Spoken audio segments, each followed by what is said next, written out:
Detroit Den 313. Welcome back in, Stephen. Well, for the first time, I'm going to give you guys a little inside scoop. All right, I'm going to give you guys a little news that you would not otherwise have. I'm going to tell you right now that the outfit Will had on before this, what you're seeing here, was much more revealing, much more cute. I'm telling you right now, it was almost called DetroitOnlyFans.com. That's what it was. We almost had to switch our YouTube handle to Detroit OnlyFans. But if you see us, hit that subscribe button. Hopefully you're having a good time already. I've had a shitty day and I'm still pretty amped up. But Will, what are we talking today? Steve, and I almost don't even want to do this anymore, but the first thing that I will job, right, where you showing a little bit of skin, making a little bit of more money. I know. No, negative. I should retract this, but I'm gonna go ahead. First thing I want to do is say thank you, and thank you to everybody that's watching, because listen, Steve talks about how he's in the trenches over there. Today I'm having a day because I'm in the elevated girl dad right now, to the teen girl dad. My daughter's getting ready to go out, and buddy, it's thick in here. Nails are getting done, hair's getting done. We are actually supposed to be gone right now. Steve is so graciously just hopped on and let's get this thing going right now. So please, let's have as much time as we need. No matter if we take 3 hours, she's probably not going to get ready by the time we get out of here. So today we are going to get into some TJ Watt, man. Some TJ Watt. Not something that we typically do. We don't get in here and just talk nonsense, but TJ Watt, Steve, the name interests me. I will say that. The name absolutely interests me when you say the name. How do you feel about TJ Watt, Detroit Lions? First and foremost, well, I got to clear the air with the parenting thing.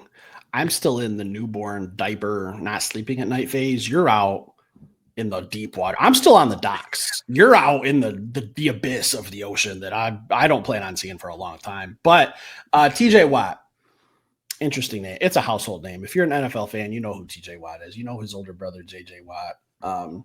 There's some, I think this is coming from a podcast that he was on or an interview. I'm not 100% sure of the source, but it's similar to the Max Crosby situation where he was asked, something along the lines of playing for another coach. And he was saying, I'm paraphrasing, if things don't work out with Pittsburgh, Dan Campbell's a coach I'd like to play for.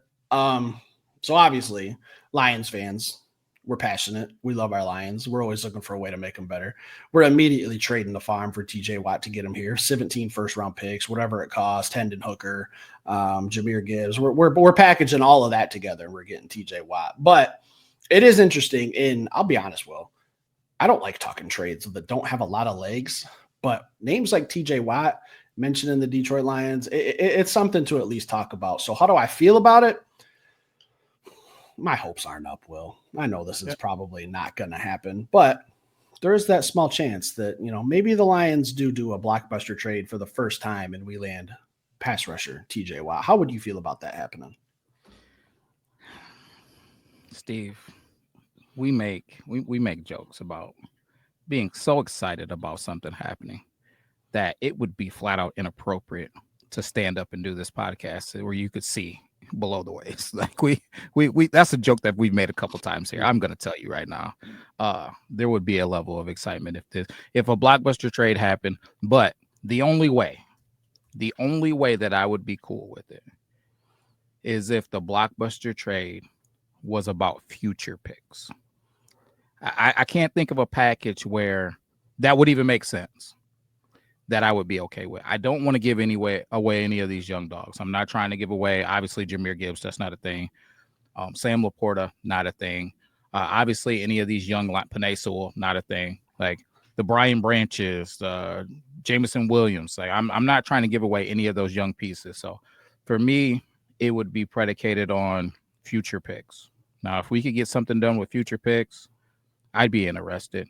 I think there would have to be a window there too, because you'd have to play with the contract extension of Aiden Hutchinson, how you're going to stagger those. Maybe we have a 1 to 2 year overlap where we're high-lowing those things. I mean, there's some ways that you can get it done from a contractual standpoint, but you have to be really, really smart about it. You have to be doing some of that Philadelphia Eagle cooking other books, right?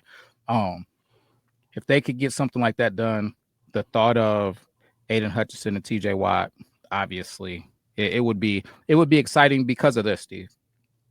TJ Watt isn't just an edge rusher. He's not just a guy that's just going to be getting after the quarterback off of the edge. That dude can drop back in coverage. That dude can play gap scheme. He can play 4-3. He can play 3-4. That's a guy who's just a football player. Right? So I talk about it all the time. You can't put a pure pass rusher opposite of Aiden Hutchinson and expect both of those guys to pin their ears back for 3 downs and just rush up the field. It's not what's going to happen ever. It doesn't even make football sense.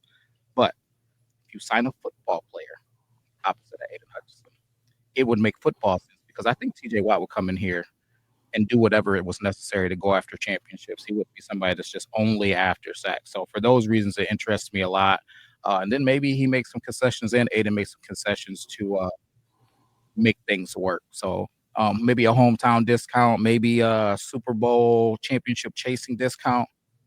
If it's possible and it happens, Steve, I would be over the moon and I would be booking Super Bowl tickets for as long as both their contracts were together.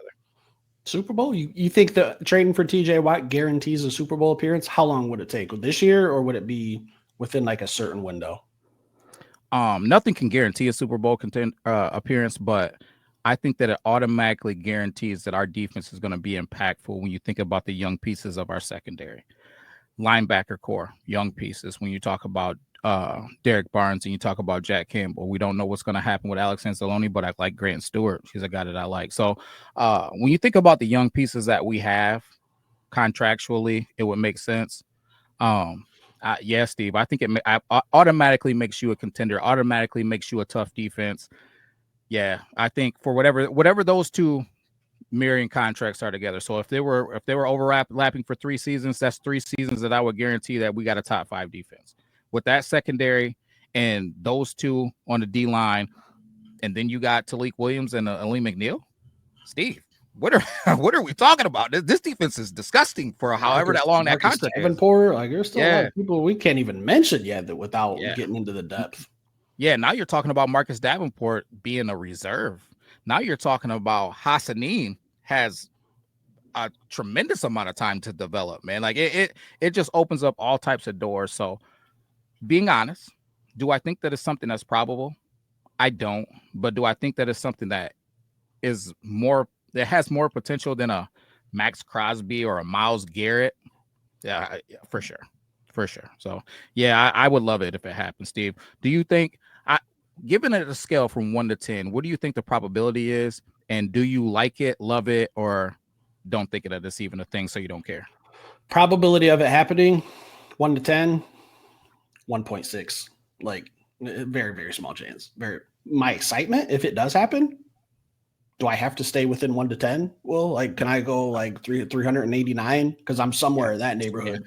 If you're telling me that I have the 2 best pass rushers in the NFL paired together, Aiden Hutchinson, TJ Watt, and you're telling me that they can hold the water until Ali McNeil comes back around Thanksgiving time, and maybe Tyleik Williams is an absolute freak, and my secondary that's completely revamped with the 2 best safeties in football, you're telling me I have that on top of a top 5 offense? Well, 10's not enough. We got like, what's the curve we have to grade on here? Like I'm in the high 300s. Like TJ Watt jersey giveaway, TJ Watt signed helmet giveaway. Like those are the things you guys can be looking forward to as members. If that's what happens here with TJ Watt. Again, when things get said on podcasts or reports, I really don't even know where this came from, but I did stumble across it. It's just similar to the Max Crosby thing. He said the same thing. Oh, if I wasn't playing in Vegas, I'm from Michigan. I have Michigan ties. I'd like to play for Dan Campbell. Like this is the same thing. It's really no different. Now, what I hope is that, and what I think is probably happening here, because I've seen it a couple times now, is TJ is probably leveraging this possibly as contracts. Like, hey, pay me a couple extra bucks or trade me. The Steelers are a franchise that they're just always good. Like Mike Tomlin's a great coach. They always make the playoffs. They always draft well. I think that's probably just time for them to start hitting that reset button. Because if you look at the teams they're going against, I mean, the Bengals are no joke. The Ravens are no joke. Say what you want about the Browns, but they're like a quarterback away from being really good. So who knows what they have there. So that's a tough division too. I think it's very similar to what the Detroit Lions have. That's why I bring that up with how the NFC North is shaped. I think that Pittsburgh's in the same type of boat. So I don't know. My probability, 1, my excitement when this does happen is you better answer that phone and FaceTime immediately because that is FaceTime worthy. I don't care if it's 3 a.m. I don't care if it's shower time. I don't care if I'm in the middle of a dirty diaper change, Will. That FaceTime needs to happen. And I am excited, but realistically, probably not. Yeah, you're right. You're right, man. But we can get on here and we can dream because it's been talked about. And when I really think about the whole thing, I think, like I said, it's more probable than the Max Crosbys and the Myles Garretts, even though Myles Garrett did surprise me because I thought that he was a guy that would chase a championship, and I don't know that a championship with the Cleveland Browns is going to be a thing. So I wonder, it makes me wonder, is TJ truly about a championship, and what is the Pittsburgh Steelers window? They got Aaron Rodgers. I don't know. From what I've seen of Aaron Rodgers in New York, I don't know that would be the answer for you being Kirby Joseph's father, Aaron Rodgers. William, address him appropriately. I think Kirby Joseph was actually Aaron's father. That's what I said. Well, yeah. What I said, I stumble on my words. Yeah. We had him flip flop, but yeah, absolutely. Yeah, Kirby is definitely Aaron's daddy, but yeah, man, I just don't think that he's the answer for Pittsburgh, man. I don't think that he was doing enough in New York. He didn't look good to me in New York, so I don't think that that's going to change in Pittsburgh. So for those reasons, I just don't know that TJ has a Super Bowl run in Pittsburgh here in the next couple of seasons with that situation. They end up drafting a guy to replace Aaron Rodgers. I think that that's going to be a developmental time, a season or two, to get a Super Bowl run going. That's 2-3 seasons of TJ Watt's career. He's already a veteran. That would be essentially wasted if you're talking about Super Bowls. Why not get the heck out of there and go to a contender? Detroit Lions are just that, a contender. So if he's trying to get out for a contender, and this is something that I was looking at a few months ago, I just happened to stumble across it. Tom Brady signed stuff was going around, and it just made me think about just Tom and everything that he's done and the history, and Tom Brady wasn't the highest paid quarterback. He wasn't a guy that carried that title like a lot of these other quarterbacks, highest paid quarterback every season. He made concessions to keep a championship caliber team. Will Aiden Hutchinson be the type of guy that'll do something like that? Will TJ Watt come into town and be okay and do something like that to chase championships? Is Jared Goff the type of quarterback that maybe he's okay with 39 million instead of 42? You know what I mean? Like, will he shave some things off of there to have a championship caliber defense to help him out? Those are all things, man, that it makes me wonder, because our culture is a good freaking culture. And when you got a good culture, those are things that players typically will be willing to do to go lift that or hoist that Lombardi trophy. If the stars aligned, I could see it happening.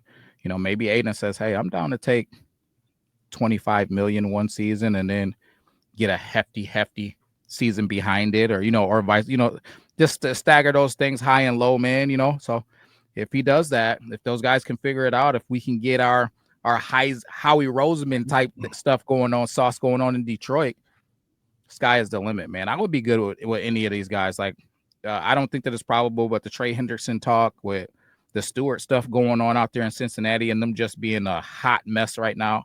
If either one of those guys stumbled to Detroit, I'd rather have TJ, but I think it would be a big deal. It's just crazy to me how, not that long ago, it was like a death sentence to come to Detroit. Like for a lot of sports, the Tigers are, not really the Red Wings, the Pistons. Like, you got traded to Detroit. It was like, oh man, your career is pretty much over. Or if you were a free agent, it was like, okay, yeah, I'll go to Detroit, but you're gonna have to pay a little bit extra. Now it's, hey, trade me to Detroit. Like, let me out of my contract so I can go to Detroit. Like, this is the culture Dan Campbell has built. Like, for TJ Watt, a Hall of Famer, like first ballot, like as soon as he's eligible, hey, he's just going to walk right to Canton, right into the Hall of Fame. Like, he's that good. Over 100 sacks in his career. Always dependable for the most part of his career. He's missed a couple games here and there, but for the most part, he's a football player and he's out there. For someone like that, for his caliber, I think he's one of the highest caliber like pass rushers to come out and say, if I wasn't in an organization like Pittsburgh, who's up there with, they're in like the top 3 for Super Bowls all times. I think they have like 5. I don't know off the top of my head, to say, I would rather leave this culture and go to Detroit is like, that should tell you all you need to know. Like, regardless of if this happens or not, the fact that he wants to be here in Detroit, William, that tells me everything about Dan Campbell, Brad Holmes, the free agency, how we've done in the draft. Like it just hits everything and just kind of solidifies everyone's background. So I think that speaks more than if this trade happens or not or doesn't happen.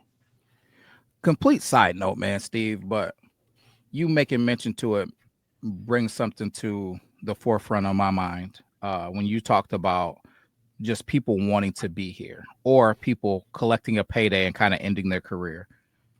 Before I moved out of Monroe to where I stay now, Don't be putting out our location, Will. I said out of Monroe. Jeez.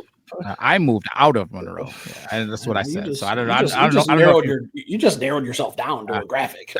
Yeah, I'm talking about where I moved out. I don't know what you got going on over there, but yeah, before I moved out of there, I shared a barber with I had a Detroit Lions and U of M barber. I don't know if you know him, Radley. Shout out to Radley, man. He's a phenomenal barber. But anyways, he cut Trey Flowers' hair when he came to Detroit, and this absolutely blew my mind. So I went to the shop, and he had just got back. He was telling me some of the stuff about some of the guys and stuff, and he said Trey Flowers told him that he was so happy that Detroit was losing because he was sick of the grind of just continually having short off seasons. He was like, he came to Detroit to get paid and have a short season.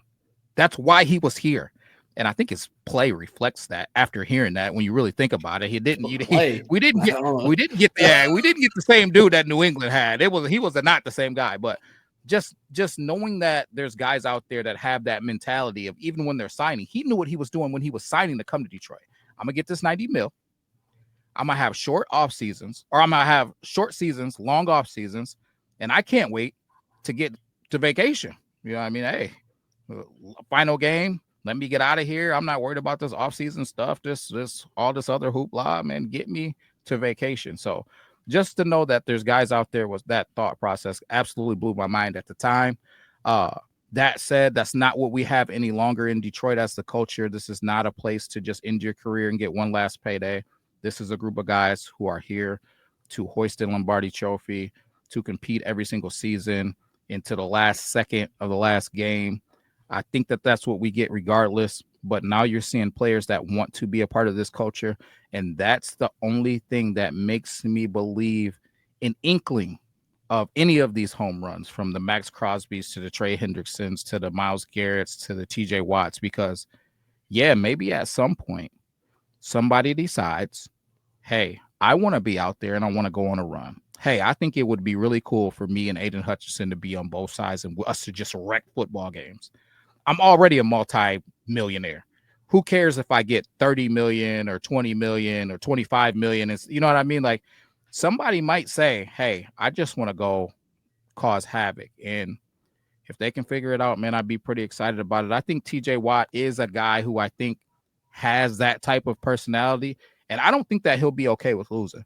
Max Crosby can say what he wants. Not like Max, EMU Eagles. I like him. You know, I'm down with all of that, man. But he said he wasn't trying to be a part of a rebuild. When he's now they are better now. When they got Genty and they got Gino, they're better. Brock Bowers, they got some dudes. But when he re-signed his contract, they were trash. So say what you want, Max. When you re-signed that contract, when you signed that extension, you guys were still had Aiden O'Connell and you guys were still a dumpster fire. So all that hoopla that he was saying means nothing. Same thing with Myles Garrett. You wrote that letter and you re-signed onto a dumpster fire. Like, your QB's out getting handies and you're signing multiple rookies. You got to. Hey, I know. Like, hey, you know our last episode, Will, we love some handies too. Let's not be. Don't hate on the handies. Hey, I'm not knocking, man, but hey, you got to be performing on the field, man. Like, when you're rupturing your Achilles doing handies or getting handies, whatever he was doing, it's not a good situation. So in today's world, Will, with where we are as a society and everyone rioting and protesting, we need to make a shirt that says "handies over hate," and those things would sell like hotcakes. All right, I might trademark that idea right now. Handies over hate. Yeah, listen, we might have to edit that out, man, and just make the shirts, man. Somebody's stealing that idea as we speak, man. Watch, we're gonna see it, multimillionaire, and I'm probably gonna go buy one. But anyways, yeah, man, we got the right culture for it, man. If we can get TJ, man, or somebody like him, man, I do think that we talk about, is it a needle pusher? That's something that we talk about all the time. I don't even know what to call it, man. It's a needle push all the way over to as far as it can go and beyond, man. I think that it makes us scary. I think that it makes things unfair. We talk about quarterbacks coming in and checking under their bed before the night before they got to play the Detroit Lions. I think he would be checking under his bed the night before and probably forever and beyond. So if they were on the schedule. So I don't know, man. I really hope that one of these things happens. I know it's not probable, but a man can hope. Yeah, I think the more that we sit here and talk about it, I'm kind of getting a little bit more hopeful myself, Will, if I'm being honest with you. Like the more I'm thinking, like, he is a needle. There's only a few guys that have come out and said, hey, I want to be traded, or mentioned Detroit. Like TJ Watt is one of them. Myles Garrett is one of them. Max Crosby is one of them. Like there's a few needle pushers. TJ Watt is definitely one of them. And on paper, like the expectations, all that, it all looks great, but you still got to play football on Sundays. And TJ Watt, I wouldn't have any questions about him. I know he's going to play with a high motor. He's going to get everything he's got. I think that one of the last things I have to say that I want to mention is, he's brothers with JJ Watt. Now, can you imagine 10 years from now, like Christmas Day, it's Thanksgiving, and you show up with a little something that your brother don't have, and that's a Super Bowl ring with the Detroit Lions? Like that's bragging rights for life. Like I love the Watt family. I kind of got introduced to them a long time ago when I saw JJ on Hard Knocks, and just like the stuff he was doing at like 3 a.m. before anyone was even there, like before security even arrives to the facility, he's out there hitting the bags or getting a workout in. Like I was like, damn, dude, this dude's an absolute animal. And so, people are saying like, he's not doing this for the HBO Hard Knocks cameras. Like this is JJ Watt. Like, yeah, like I think TJ's got that same type of breed. And the last thing he needs so he can have bragging rights over his brother is that big shiny diamond on his finger. Like, hey, TJ, I don't know who your agent is, but get on the phone.